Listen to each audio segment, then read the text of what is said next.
ఏపీలో సరిపడినంత యూరియా దొరక్క రైతులు తీవ్ర ఇబ్బందులు పడుతున్నారన్నారు ఉమ్మడి చిత్తూరు జిల్లా వైఎస్ఆర్సీపీ ఇన్ఛార్జ్ భూమన కరుణాకర్ రెడ్డి. జిల్లాలో రైతులు ఎదుర్కొంటున్న ఎరువుల కొరతపై కలెక్టర్కు వినతి పత్రాన్ని సమర్పించారు. అన్నదాతలు నేడు యూరియాను బ్లాక్లో కొనాల్సిన పరిస్థితి నెలకొందని విమర్శించారు. కూటమి పాలనలో అన్నమో రామచంద్ర అని రైతులు అలమటించే పరిస్థితిని చంద్రబాబు తీసుకొచ్చారని మండిపడ్డారు. రైతులకు అండగా వైఎస్ఆర్ కాంగ్రెస్ పార్టీ నిలుస్తుందన్నారు.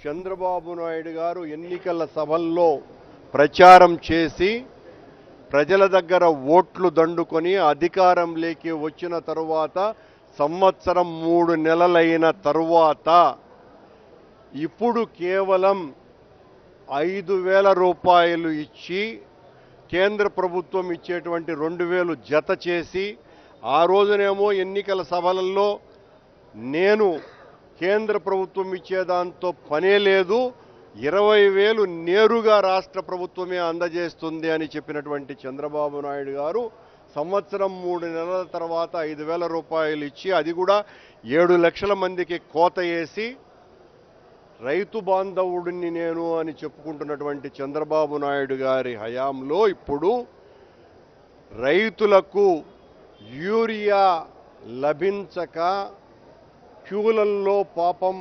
అతలాకుతలమైపోతున్నారు.